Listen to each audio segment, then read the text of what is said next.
ত্রয়োদশ জাতীয় সংসদ নির্বাচন প্রক্রিয়া স্থগিত চেয়ে হাইকোর্টে রিট হয়েছে। নবনিযুক্ত অ্যাটর্নি জেনারেল এবং নির্বাচন কমিশনের যিনি সিনিয়র সচিব রয়েছেন তাদের দুজনের মাঝে এই বৈঠকটি রয়েছে।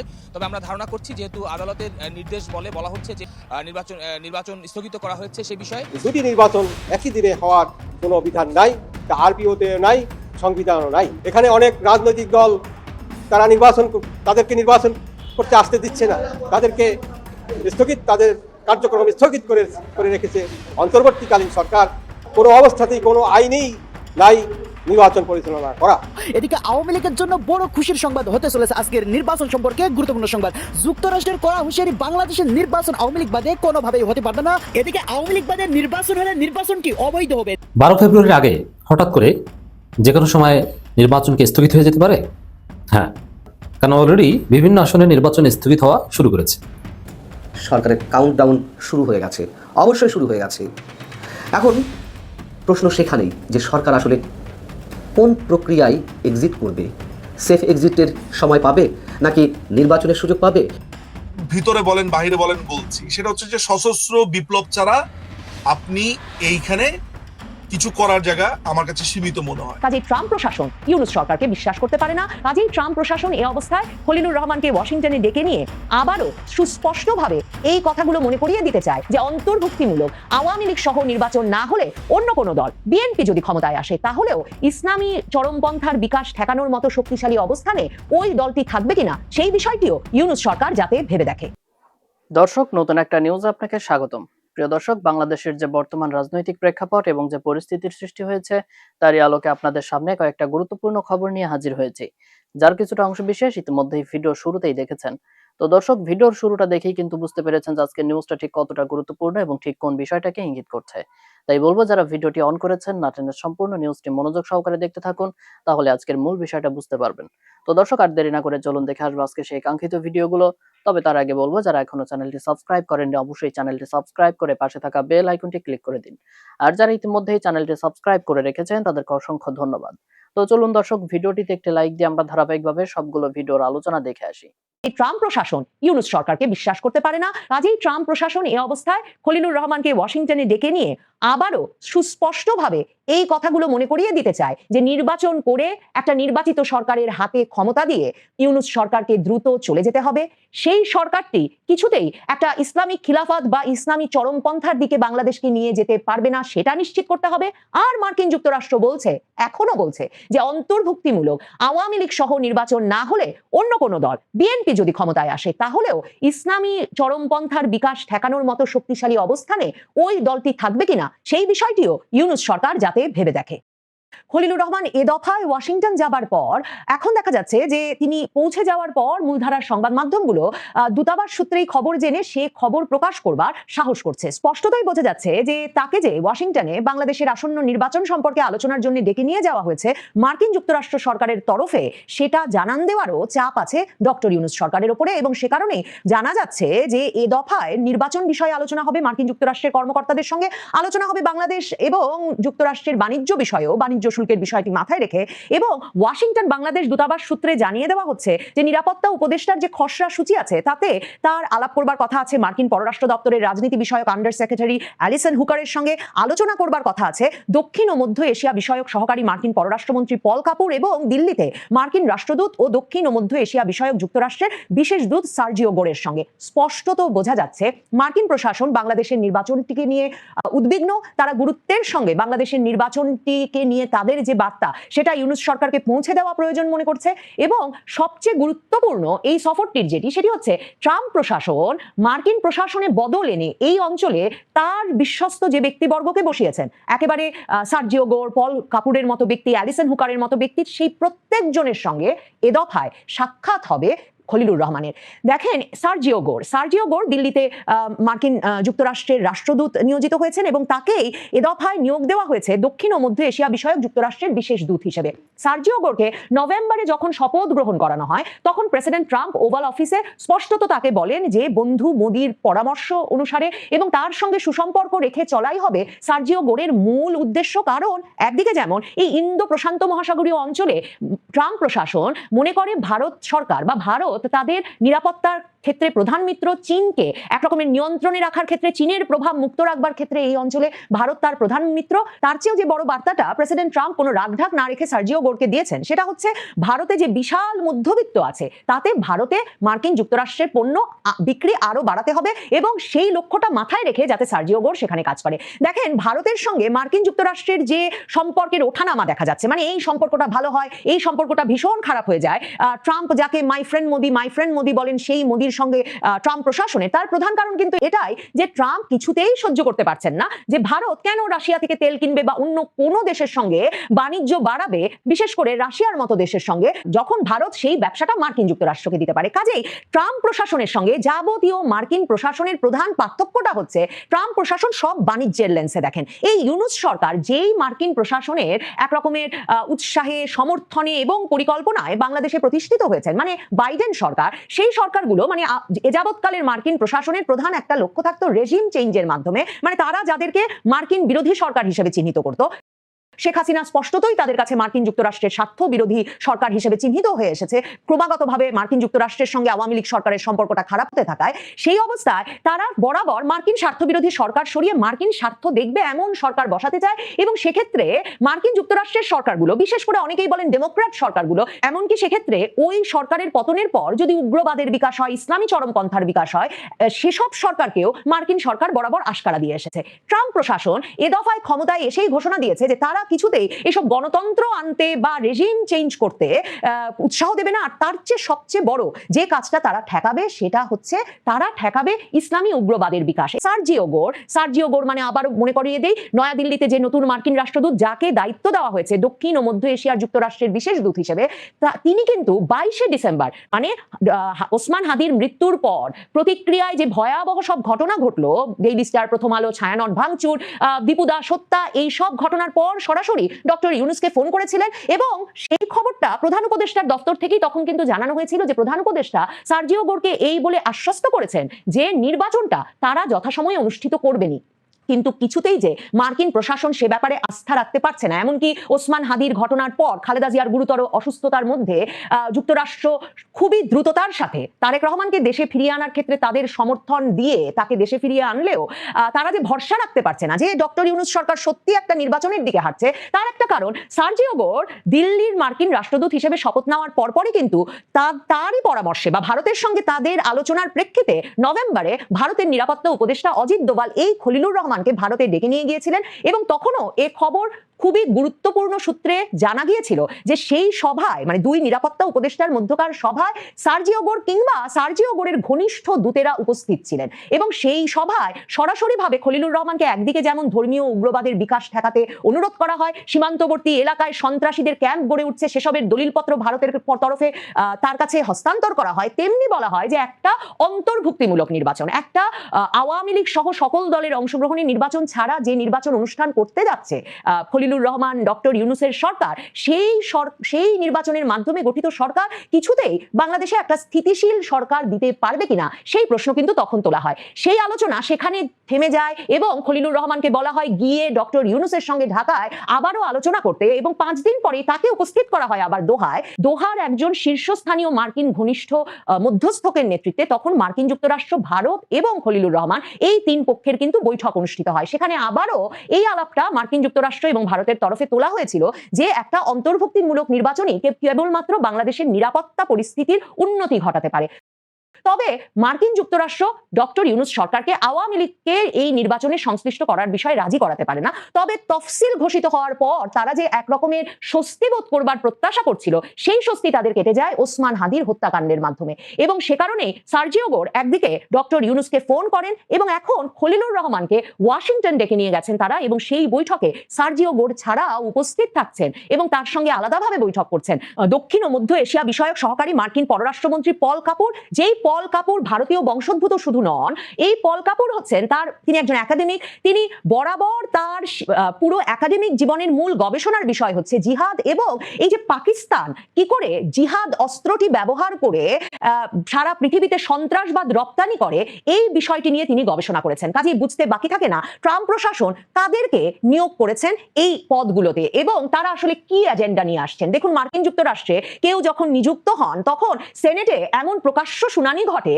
তখন পরিষ্কারভাবে তাদেরকে কি এজেন্ডায় বা কি দায়িত্ব দিয়ে পাঠানো হচ্ছে, নিয়োগ করা হচ্ছে সেটা পরিষ্কার হয়ে যায়। পল কাপুরকে নিয়োগ করা হয়েছে একদিকে এই অঞ্চলে ইসলামী চরমপন্থার বিকাশ ঠেকাতে, পাকিস্তান যে ধরনের ইসলামী সন্ত্রাসবাদ রপ্তানি করতে চায় দেশে দেশে সীমান্ত পেরিয়ে সেটা ঠেকাতে, এবং তাকে বিশেষ যে অ্যাসাইনমেন্ট দেওয়া হয়েছে সেটা হচ্ছে এই অঞ্চলে চীনের প্রভাব মুক্ত করতে। এবং সেক্ষেত্রে পল কাপুর তিনি যখন এই অঞ্চলের দায়িত্ব পান বিশেষ উদ্বেগ প্রকাশ করে বলেছিলেন যে বাংলাদেশ চীন থেকে যুদ্ধ বিমান জে-10 কিনছে, এগুলো ভালো লক্ষণ নয়। মার্কিন যুক্তরাষ্ট্র ইউনুস সরকারের সঙ্গে যে তাদের কত দূরত্ব সেটা স্পষ্ট হয়, কারণ মার্কিন যুক্তরাষ্ট্র নতুন যে রাষ্ট্রদূতকে বাংলাদেশে পাঠাচ্ছে ব্রেন্ট ক্রিস্টেনসেন, তার শুনানির সময়ও কিন্তু সেনেটে এই আলাপ হয়েছে যে কমিউনিস্ট চীন থেকে সামরিক যুদ্ধাস্ত্র কিনছে এই বাংলাদেশের অন্তর্বর্তীকালীন সরকার, কি করে এই ঝুঁকি কমিয়ে আনা যাবে। তখন এই বাংলাদেশে এসে যোগ দেবেন কাজে যে নতুন রাষ্ট্রদূত ব্রেন্ট ক্রিস্টেনসেন, তিনি এই প্রতিশ্রুতি মার্কিন সেনেটে দিয়ে এসেছেন যে তিনি বাংলাদেশকে বোঝাবেন চীনের সঙ্গে এই সামরিক সখ্যতা বাড়ানোর ঝুঁকি সম্পর্কে। এবং তিনি বলেছেন যে মার্কিন যুক্তরাষ্ট্র অধীর আগ্রহে একটা নির্বাচিত সরকারের সঙ্গে কাজ করার জন্য অপেক্ষা করছে এবং অপেক্ষা করছে যে শিগগিরই সেই নির্বাচনটা অনুষ্ঠিত হবে। মার্কিন প্রশাসন কিছুতেই ভরসা করতে পারছে না যে এই ইউনুস সরকার সত্যিকার অর্থেই একটা নির্বাচনের দিকে হাঁটবে এবং তার আগে আবারও ওসমান হাদি হত্যাকাণ্ডের মতো কোনো ভয়াবহ গুরুতর ঘটনা ঘটিয়ে ফেলবে না বা ঘটে যাবে না।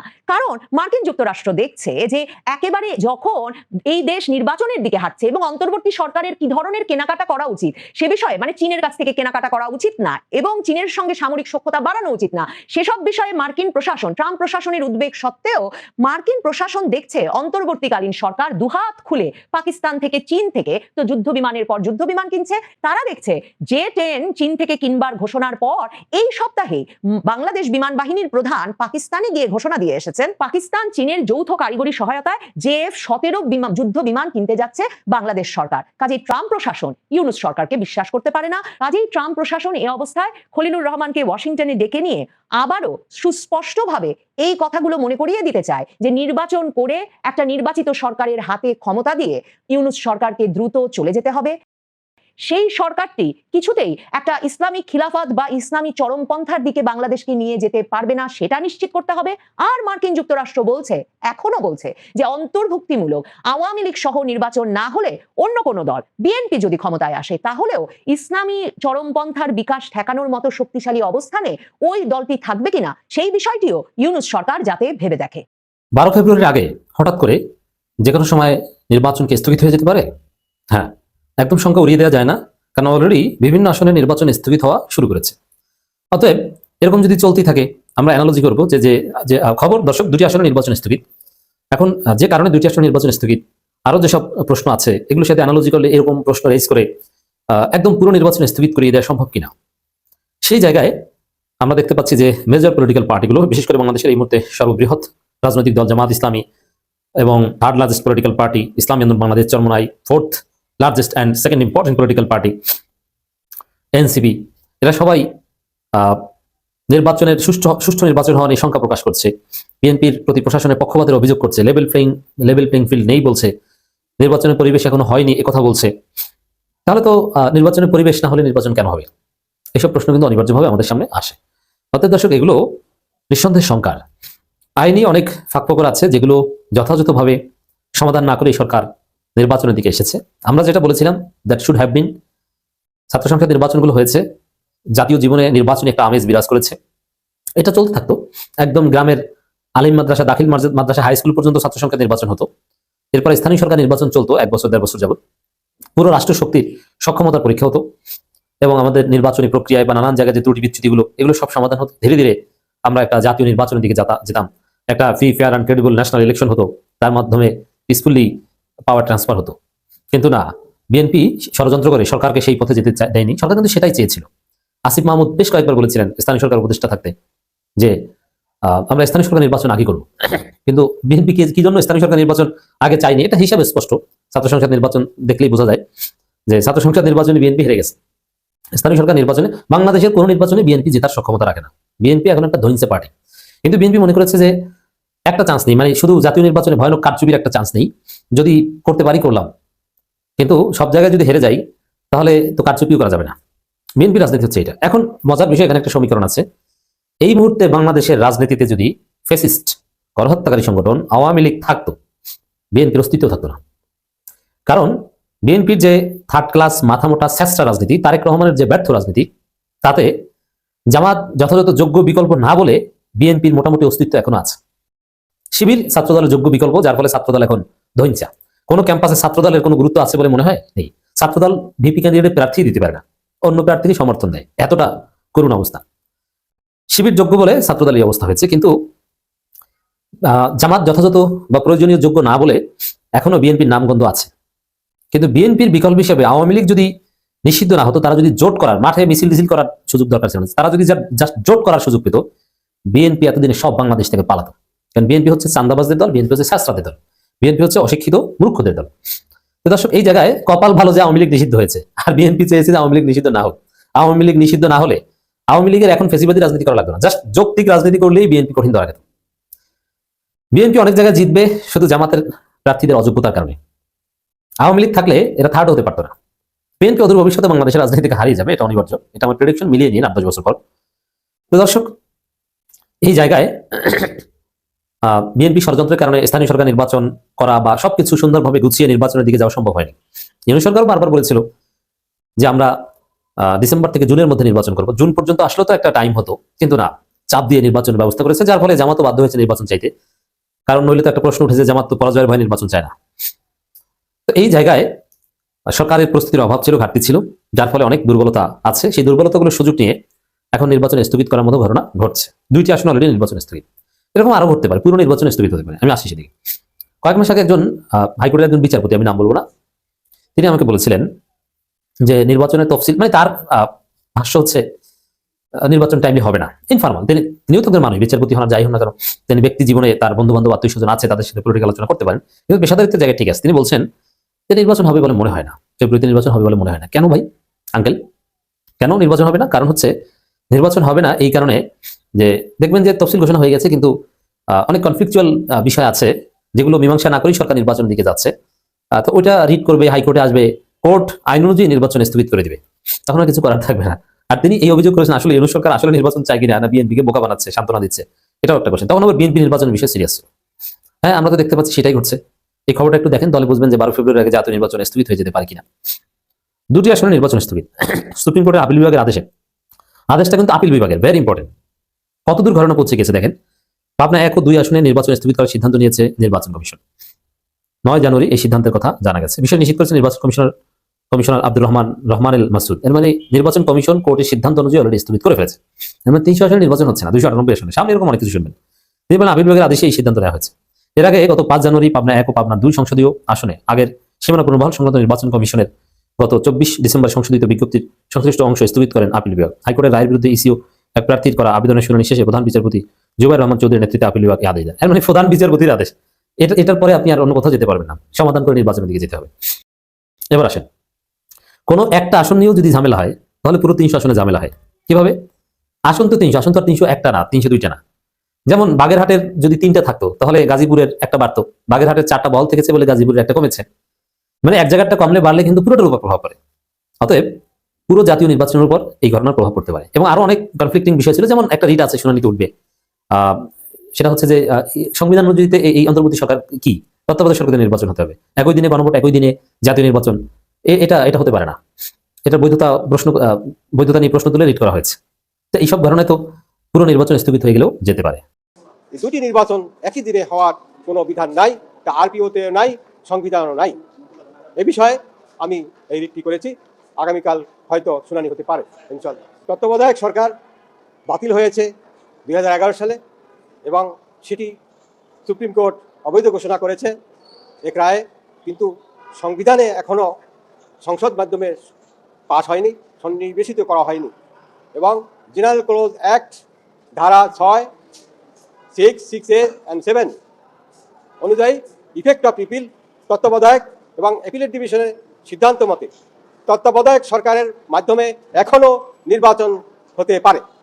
জেনারেল ক্লোজ অ্যাক্ট অনুযায়ী সেকশন 6, 6A, 7 এবং উচ্চ আদালতের সিদ্ধান্ত মোতাবেক এটি তত্ত্বাবধায়ক সরকারের মাধ্যমে নির্বাচন এখনও করতে পারে এবং তত্ত্বাবধায়ক সরকার এখনও গঠন করতে পারে। কিন্তু অন্তর্বর্তীকালীন সরকার কোনো অবস্থাতেই, কোনো আইনেই নাই নির্বাচন পরিচালনা করা। সংবিধানের 31 অনুচ্ছেদ, আইন ছাড়া কিছু করা যাবে না। আপনারা বলেন কোন আন্ডার হোয়াট ল অন্তর্বর্তীকালীন সরকার নির্বাচন করতেছে? আন্ডার হোয়াট ল গণভোট করতেছে অন্তর্বর্তীকালীন সরকার? কোনো আইন নেই। আইন ছাড়া কিছু হবে না। সংবিধানের 11 অনুচ্ছেদে আছে সকলের অংশগ্রহণে প্রতিনিধিত্বমূলক নির্বাচন দিতে হবে, গণতন্ত্র। এখানে অনেক রাজনৈতিক দল তাদেরকে নির্বাচন করতে আসতে দিচ্ছে না, তাদেরকে তাদের কার্যক্রম স্থগিত করে রেখেছে। এবং আজকের যারা নির্বাচন করছে সকল দল চাচ্ছে এই মুহূর্তে নির্বাচন নয়। আমি নিজেও এক স্বতন্ত্র প্রার্থীর জন্য একটি আবেদন করেছিলাম ঢাকা 17 এবং ঢাকা 6, কিন্তু 5টার সময় জমা দিতে গিয়ে গেট বন্ধ করে ফেলে, পরে আর নিল না। যার জন্য আমি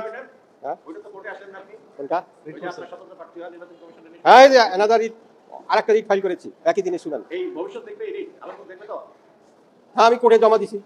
তারা তো সরকারি নিষেধাজ্ঞা দিচ্ছে, অংশগ্রহণ করতে পারবে না। যেমন ধরেন আওয়ামী লীগ আর অনেক দল, 14 দলের অনেকে। তো দর্শক, দেখলেন আজকের সবগুলো ভিডিও। আর এই ভিডিওগুলো সম্পর্কিত যদি কোনো তথ্য বা মতামত থাকে তাহলে তো অবশ্যই কমেন্ট করে জানিয়ে দিন। এতক্ষণ সাথে থাকার জন্য ধন্যবাদ। নিউজটি শেষ করছে এখানেই, ফিরছে আগামী ভিডিওতে নতুন কোনো টপিক নিয়ে। আল্লাহ হাফেজ।